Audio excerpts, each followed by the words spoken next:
खूप मोठी चुकी केली आम्ही इथे येऊन. तेथून परत येण्यासाठीही पैसे नव्हते. 4 वेळा पळून जाण्याचा प्रयत्नही केला, पण पळून नाही जाऊ शकलो. पळून नाही शकलो. प्रमोद, नाही करायचे आपल्याला काम. काही करून आम्हाला परत मुंबई घेऊन चला. तिथंच आपलं आयुष्य चांगलं होतं. अरे आपण तिथंच पैसे कमवून सर्वांची उधारी देऊया. मजदुरी करूया. आपला देश तर आहे. या परक्या देशात येऊन तर असं वाटतंय जसं आपण जेल बंद आहोत. नको राहिला.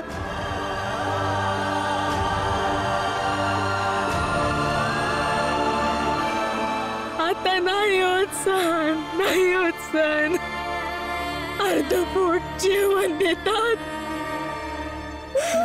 आणि वरून कामचोर म्हणून मारतात. आम्ही नाही राहू शकत इथे. आम्हाला घेऊन चला येतो. रूखी सूखी खाए के ठंडा पानी पी, देख पराई झोपड़ी मत ललचावे जी.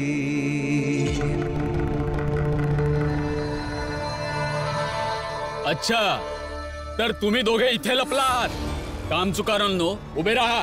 काम करा. साहेब, आता परत काम नाही करायचे साहेब. परत काम नाही करायचे. काम नाही करायचं असेल तर मरा. नाही साहेब, मारू नका साहेब. साहेब मारू नका साहेब.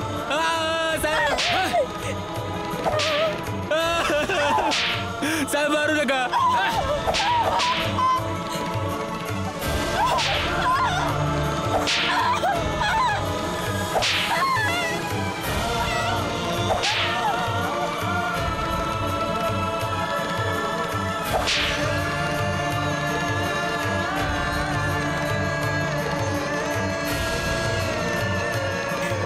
जर परदेशी मजूर बनलो नसते तर बरं झालं असतं.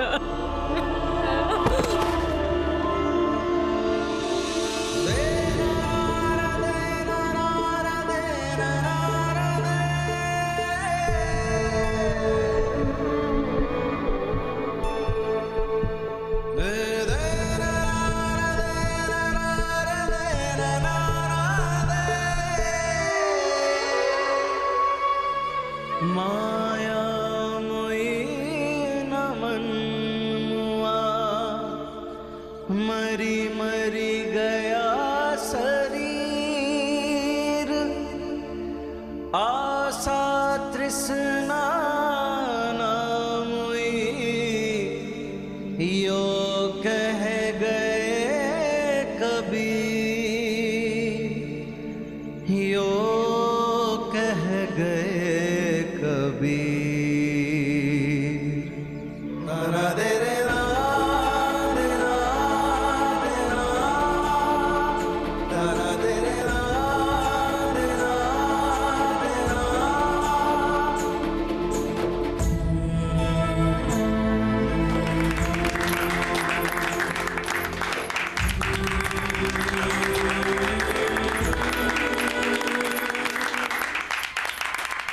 पूर्ण 13 वर्षे राहिलो आहोत परदेशी मजूर बनून.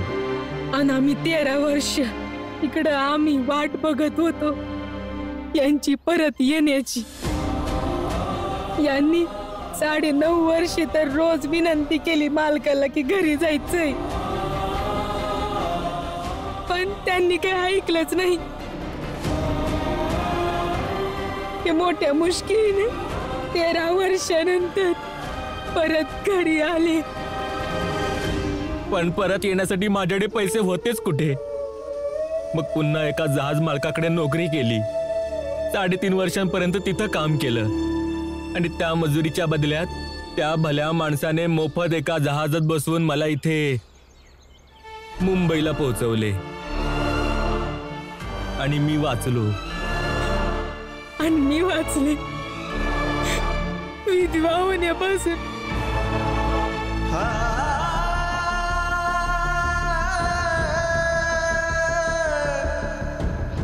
ही चुकी तुम्ही लोक नका करू. नका बनू गिरमिट्या मजूर, नका बनू.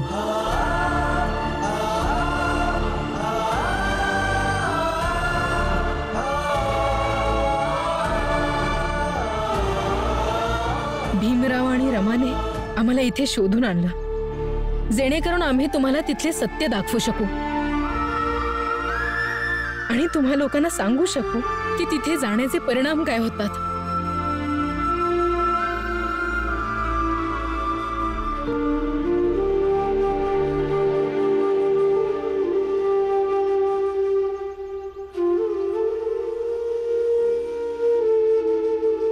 तुम्हा सर्वांचे खूप खूप आभार. आता निर्णय तुम्हा सर्वांना घ्यायचा आहे.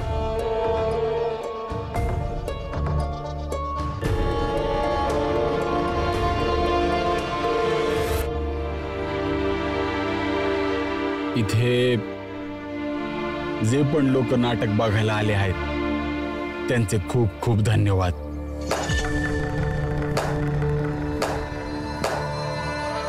रामजी, या टाळ्या या फालतू नाटकासाठी नाहीयेत. ह्या टाळ्या आहेत तुझ्या निर्दोषतेच्या. कमीत कमी या कुटुंबात एक तरी आहे जो आताही खरे बोलत आहे. ऐकलं तुम्ही सगळ्यांनी?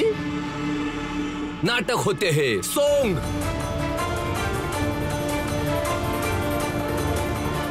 जर का हा भीमराव, ही रमाबाई जर अशा 2, 4, 10 लोकांना आणू शकतात ज्यांच्या सोबत वाईट झाला आहे, तर मी असे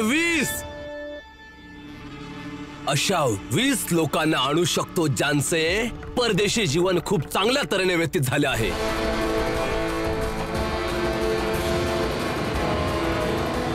अच्छा, मग जा घेऊन या इस लोकांना. आम्ही बी बघतो मग. जेवढी इच्छा असेल तेवढे घेऊन येऊ, पण 20 बोललात ना तर तेही येतील. हा मग जा ना. मी बी तेच म्हणाले, जावन घेऊन या, फक्त बोलू नका.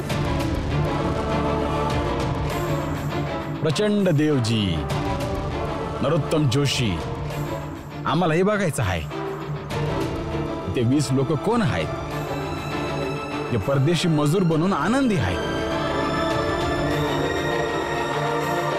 नरोत्तम जोशीजी आणि प्रचंड देवजी, जा आणि घेऊन या. आम्ही सर्वजण वाट पाहू तुमची. आता तर घेऊन या. आम्ही सुद्धा वाट पाहू प्रचंड देवजी.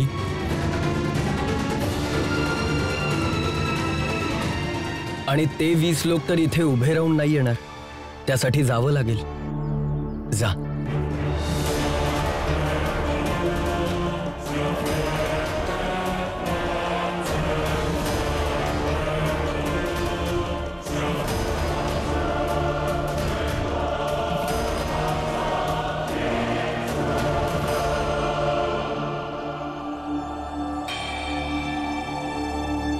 आम्हीही निघतो. सर, तुम्हा दोघांचे खूप खूप आभार.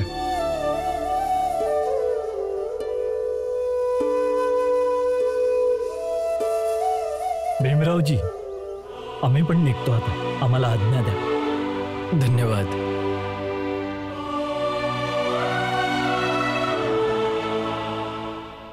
माखी गुड़ में गड़ी रहे, पंख रहे लिपटा, हाथ मेल और सर धुने, लालच बुरी बला. अरे तुम्हा लोकांना झालंय तरी काय? तुम्ही समदेजण इतके गंभीर का आहेत? बाळादादा, शांत रहा आणि सर्वांना शांत राहू द्या. कुठल्या तरी चांगल्या गोष्टीला पाहून जर सर्वजण शांत झाले आहेत तर अशा शांततेला तोडू नका. मी काही चुकीचं नाही बोलत आहे, बरोबरच बोलतो आहे. कृपया तुम्ही आता काही बोलू नका. तुम्हाला परदेशी जायचंय ना, निघून जा. मी पण तुमच्या सोबतच येईन. पण या लोकांना विचार करू द्या आणि त्यांना त्यांचा निर्णय घेऊ द्या.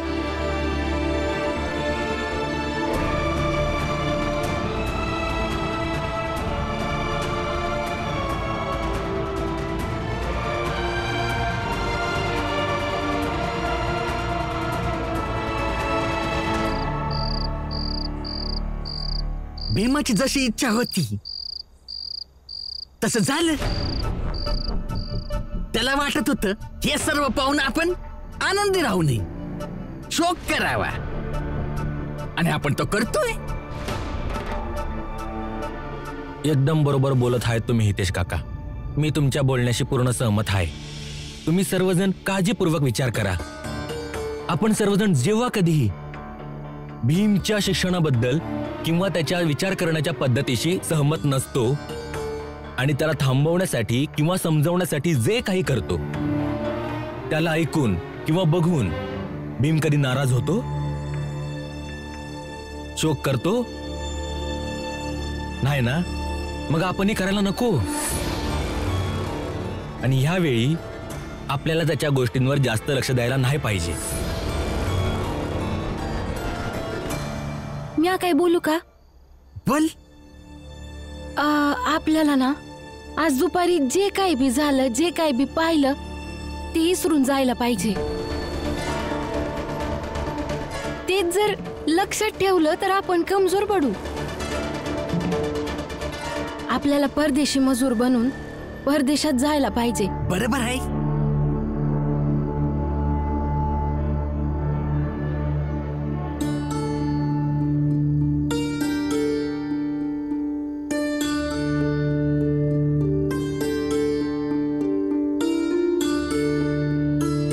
माहिती नाही आज जे नाटक यांच्या समोर सादर झालं आहे त्याचा किती परिणाम झाला असेल या लोकांवर. माहित नाही रमा, पण ह्यापेक्षा जास्त आपल्या हातात दुसरं काहीही नाहीये. इतकी तयारी, इतकी नोटंकी करून काय फायदा झाला? ती लक्ष्मी तर अजूनही म्हणते की जायला पाहिजे आपल्याला. आपल्या घरातल्या सुनाला नाही समजावू शकला जी इतकी कदर करते भीम आणि रमाची, मग बाहेरचे चाळवाले कसे समजणार? जिजाबाई, या नौटंकीचा हा फायदा झाला की आता कोणी ओरडून हे तर म्हणत नाहीये ना की आम्हाला परदेशी मजदूर बनायचे. म्हणायचं काय? सर्वांचं सामान बांधलेलं आहे. उद्या सकाळ होईल, कोर्टाचा निर्णय येईल आणि सगळे आपल्या रस्त्याने निघून जातील. तिथं जाणं इतकं सोपं नाही होणार आहे. तुम्ही तर तुमच्या काल्पनिक गोष्टी तुमच्या जवळच ठेवा. अरे अजून कोणी जाण्याच्या विरुद्ध नाही झाले तर मग आता काय होणार? जिजाबाई, व्यक्ती जेव्हा शांत होतो तेव्हाच तर तो योग्य निर्णय घेऊ शकतो. आता सगळे लोक शांत आहेत तर अधिक वाव आहे की ते योग्य निर्णय घेतील.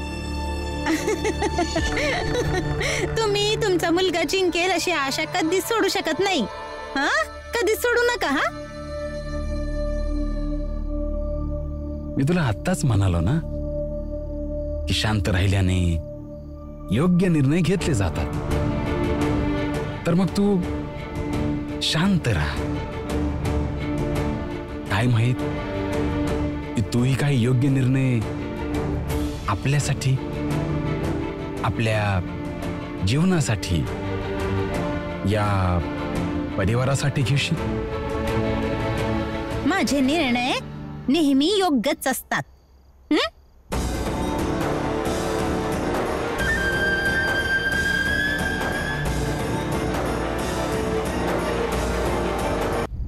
माहित नाही उद्या काय होईल.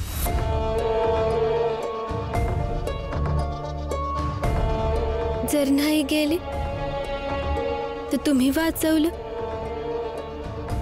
आणि जर निघून गेले आयुष्यभर लक्षात राहीन का तुम्ही त्यांना थांबवलं होतं. आणि तुम्हाला दोन्ही अवस्थेत समाधानी राहायला हवं.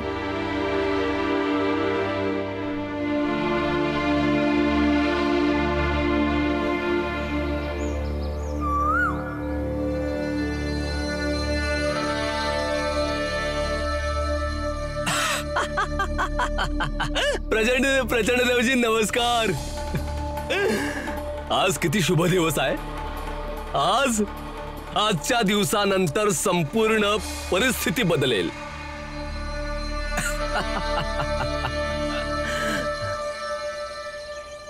प्रचंड देवजी, मी इथे एवढं महत्वाचं बोलत आहे आणि तुम्ही इथे सूर्य पाहत आहात.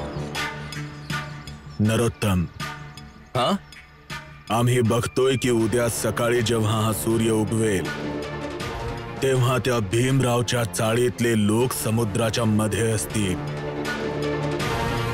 हा सूर्य उद्या आपल्यासाठी उगवेल आणि भीमरावसाठी अस्त. एकदा का तो भीमराव हरला मग त्याला त्याची लायकी आणि स्तर लक्षात येईल.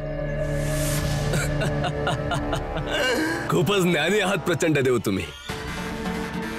एकदम बरोबर बोललात. उद्या होईल त्या भीमरावाचे सूर्यास्त आणि आपले सूर्योदय. पण त्यासाठी माहित आहे का सर्वात महत्वाचे काय आहे? आपले वेळेवर न्यायालयात पोहोचणे. तेव्हाच तर आपल्या बाजूने निर्णय लागेल. एकदा निर्णय आपल्या बाजूने लागला ना तर ओढत घेऊन जाणार भीमच्या चाळवाल्यांना, बाळाच्या बायकोला, त्या लक्ष्मीला, सर्वांना फरफटत घेऊन जाणार जहाजामध्ये. एकेकाला फरफटत घेऊन ये, मजा येईल. सर, माझ्याकडून जितकं काही करू शकतो ते सगळं केलंय. तुम्ही तुमच्याकडून कायद्यानुसार जे काही करता येईल ते तुम्ही आता कोर्टात करालही. तरीही बघूया की नेमका काय निर्णय येतोय. अगदी योग्य तोच निर्णय येईल भीमराव.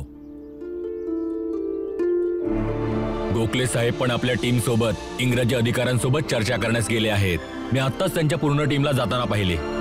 जाताना पाहिलं म्हणजे गुरुजी? म्हणजे त्यांनी निर्णय घेतला आहे की ते चालत जाणार, कारण अशाने त्यांची पदयात्राही होईल आणि आपले संघर्षही चालू राहील. तुम्ही मला सांगाल का कोणत्या रस्त्याने जात आहेत ते? मी आजपर्यंत त्यांना कधी पाहिलंय नाही, कधी भेटलोय नाही.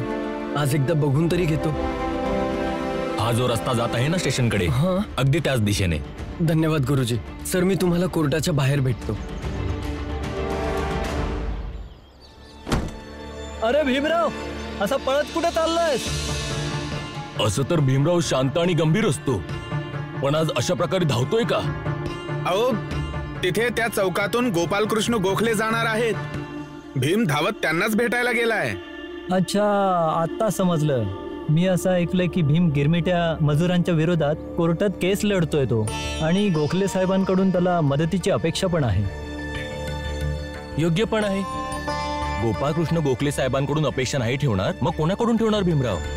आणि भाऊ, मला तर हे वाटतं की आजच्या तारखेला आपल्या भारतीयांचा आवाज कोण इंग्रज सरकारपर्यंत पोहोचवू शकत असेल तर ते आहेत गांधीजी आणि गोखले साहेब. बरोबर आहे. आणि कोणामध्ये एवढी हिंमत आहे की इंग्रजांसमोर आपल्या मागण्या ठेवू शकतील? बघा तुम्ही, आपला देश जेव्हाही स्वतंत्र होईल ना तेव्हा त्या स्वातंत्र्यात गोखले साहेबांचा वाटा मोठा असेल. अरे, आपण तर आपल्या डोळ्यांनी संघर्ष बघतोच आहे ना. पण आपल्यानंतर गोखले साहेबांबद्दल लिहिलं जाईल, ऐकलं जाईल, बोललं जाईल आणि त्यांच्याबद्दल चर्चाही होतील. आणि महत्वाचं म्हणजे गोखले साहेबांनी बनवलेली संस्था आपल्यासाठी किती उपयोगी पडते. आपल्या गरीब मजुरांसाठी आणि शोषित लोकांसाठी तर ते देवदूत आहेत, देवदूत. मी पण गोखले साहेबांचं भाषण ऐकलं होतं. अरे, काय बोलत होते ते! अरे, ते बोलत होते आणि लोक उभ्या उभ्या ओरडत होते, गोखले साहेबांचा विजय असो, गोखले साहेबांचा विजय असो, गोखले साहेबांचा विजय असो, गोखले साहेबांचा विजय असो, गोखले साहेबांचा विजय असो.